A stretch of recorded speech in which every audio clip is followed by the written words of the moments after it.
Poland থেকে আসা কিছু ইহুদি ফিলিস্তিনের গাজা থেকে 2 মাইল উত্তরে কিবুটস এলাকায় 1930 সালের দিকে কৃষি খামার গড়ে তুলেছিল। ইহুদিদের পাশেই ছিল ফিলিস্তিনি আরবদের বসবাস। সেখানে আরবদেরও কৃষি খামার ছিল। তারা কয়েক শতাব্দী ধরে সেখানে বসবাস করছিল। সে সময় মুসলমান এবং ইহুদিদের মধ্যে সম্পর্ক মোটামুটি বন্ধুত্বপূর্ণই ছিল। কিন্তু 1930-এর দশকে ফিলিস্তিনিরা বুঝতে পারল যে তারা ধীরে ধীরে জমি হারাচ্ছে। ইহুদিরা দলে দলে সেখানে আসছে এবং জমি ক্রয় করছে। 1897 সাল থেকেই ইহুদিরা চেয়েছিলেন নিজেদের জন্য আলাদা একটি রাষ্ট্র গড়ে তুলতে। 1917 সাল থেকে 1948 সাল পর্যন্ত ফিলিস্তিনের ভূমি ব্রিটেনের নিয়ন্ত্রণে ছিল। 1917 সালের নভেম্বর মাসে তুরস্কের সেনাদের হাত থেকে জেরুজালেম দখল করে ব্রিটেন। তখন ব্রিটিশ সরকার সিদ্ধান্ত নিয়েছিল যে ফিলিস্তিনের মাটিতে ইহুদিদের জন্য একটি আলাদা রাষ্ট্র গঠনের জন্য সহায়তা করবে। ব্রিটেনের তৎকালীন পররাষ্ট্রমন্ত্রী লর্ড আর্থার জেমস বেলফোর বিষয়টি জানিয়ে চিঠি লিখেছিলেন ইহুদি আন্দোলনের নেতা ব্যারন রথচাইল্ডকে। বান্ডেল থাকলে প্রতি সেনমানিতে টাকা বাঁচবে। বিকাশ সেনমানি বান্ডেল কিনে জিতুন প্রতি লেনদেনে। তৎকালীন ব্রিটেনের পররাষ্ট্রমন্ত্রীর সেই চিঠি বেলফোর ডিক্লারেশন হিসেবে পরিচিত। 1933 সালের পর থেকে জার্মানির শাসক হিটলার ইহুদিদের প্রতি কঠোর হতে শুরু করেন। ইতোমধ্যে জাহাজে করে হাজার হাজার ইহুদি অভিবাসী ফিলিস্তিনি ভূখণ্ডে আসতে থাকে। তখন ফিলিস্তিনি আরবরা বুঝতে পারে তাদের অস্তিত্ব হুমকির মুখে পড়ছে। ফিলিস্তিনি আরবরা নিজেদের অস্তিত্ব টিকিয়ে রাখার জন্য বিদ্রোহ করে।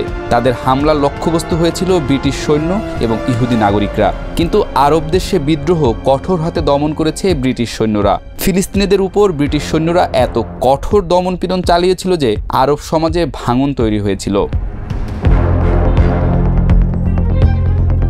1945 সালে দ্বিতীয় বিশ্বযুদ্ধ শেষ হবার পর যেসব ইহুদি বেঁচে ছিলেন তাদের জন্য কি করা যায় সেটি নিয়ে আলোচনা শুরু হয়। তখন ফিলিস্তিনি ভূখণ্ডে ইহুদিদের জন্য একটি আলাদা রাষ্ট্র গঠনের চিন্তা আরও জোরালো হয়।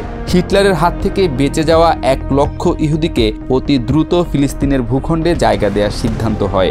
এ সময় ইহুদিদের সশস্ত্র দলগুলো ব্রিটিশ সৈন্যদের উপর ফিলিস্তিনের বিভিন্ন জায়গায় হামলা চালানো শুরু করে।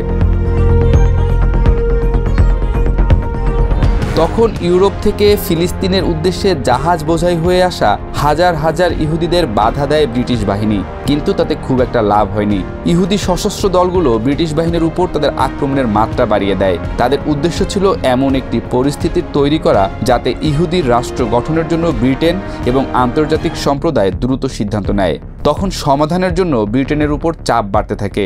এরপর বাধ্য হয়ে ব্রিটেন বিষয়টিকে জাতিসংঘে নিয়ে যায়। 1947 সালের নভেম্বর মাসে ফিলিস্তিনের ভূখণ্ডে 2টি রাষ্ট্র গঠনের সিদ্ধান্ত নেয় জাতিসংঘ, একটি ইহুদিদের জন্য এবং অন্যটি আরবদের জন্য।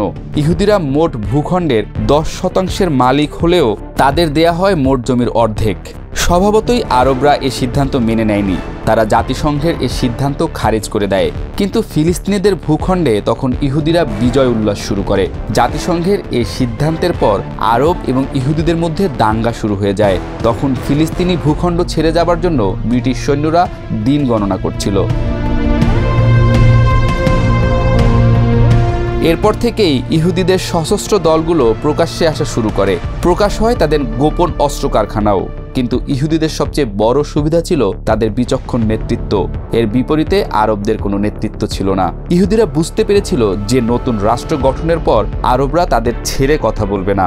সম্ভাব্য যুদ্ধের জন্য আগে থেকেই তৈরি ছিল ইহুদিরা। সবার দৃষ্টি ছিল জেরুজালেম শহরের দিকে। মুসলমান, ইহুদি এবং খ্রিস্টানদের জন্য পবিত্র স্থান জেরুজালেম। জেরুজালেমে বসবাসরত ইহুদিদের অবরুদ্ধ করে রেখেছিল আরবরা। 1948 সালের মার্চ মাসে ইহুদিরা আরবদের উপর পাল্টা আক্রমণ শুরু করে। অনেক বিশ্লেষক বলেন তখন ইহুদিরা আরবদের নিশ্চিহ্ন করার পরিকল্পনা করেছিল। যেহেতু আরবদের মধ্যে কোনো সমন্বয় ছিল না, সেজন্য ইহুদিরা একের পর এক কৌশলগত জায়গা দখল করে নেয়। তখন ফিলিস্তিনের একজন নেতা আল হুসেইনি সিরিয়া গিয়েছিলেন অস্ত্র সহায়তার জন্য।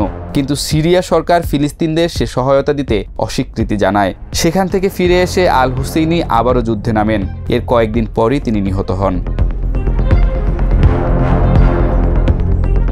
ইহুদিরা তাদের আক্রমণের মাত্রা বাড়িয়ে দিলে 1947 সালের ডিসেম্বর মাস নাগাদ বহু ফিলিস্তিনি আরব তাদের বাড়িঘর ছেড়ে পালিয়ে যায়। ইহুদি সশস্ত্র গ্রুপগুলোর নৃশংসতা আরবদের মনে ভয় ধরিয়ে দেয়। অন্যদিকে ফিলিস্তিনি সশস্ত্র দলগুলো ইহুদিদের উপর কয়েকটি আক্রমণ চালায়, কিন্তু ইহুদিদের ক্রমাগত এবং জোরালো হামলার মুখে ভেঙে পড়তে শুরু করে ফিলিস্তিনিরা। তারা বাড়িঘর ছেড়ে পালিয়ে যায়। অন্যদিকে জর্ডানের বাদশাহ আবদুল্লাহ এবং অন্য আরব দেশগুলোর সরকার তাদের নিজ দেশের ভেতরে চাপে পড়ে যায়। 1948 সালের 14 মে ফিলিস্তিন ছেড়ে চলে যায় ব্রিটেন। একই দিন তৎকালীন ইহুদি নেতারা ঘোষণা করেন যে সেদিন রাতেই ইহুদি রাষ্ট্রের জন্ম হবে। ইসরায়েল রাষ্ট্রের জন্মের 1 ঘন্টার মধ্যেই আরবরা আক্রমণ শুরু করে।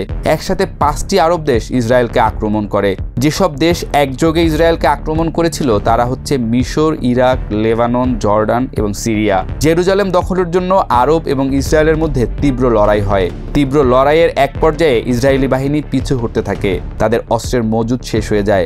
সম্ভাব্য পরাজয় আঁচ করতে পেরে ইহুদিরা নিজেদের শক্তি সঞ্চয়ের জন্য সময় নেয়।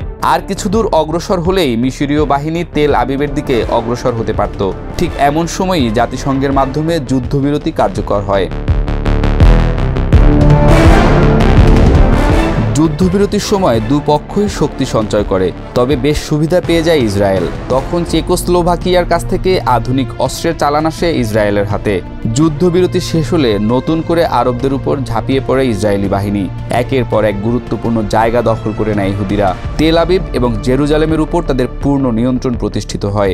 এরপরই জাতিসংঘের মাধ্যমে আরেকটি যুদ্ধবিরতিতে থামে সেই সংঘাত। 1948 সালের যুদ্ধে আরব দেশগুলো ইসরায়েলের কাছে পরাজিত হয় এবং জন্ম হয় স্বাধীন ইসরায়েলের। 1948 সালের পর থেকে সামরিক, রাজনৈতিক এবং অর্থনৈতিক দিক থেকে অতি দ্রুত উন্নতি লাভ করে ইসরায়েল। ধীরে ধীরে সুপার পাওয়ার হিসেবে গোটা বিশ্বে আবির্ভূত হয় দেশটি।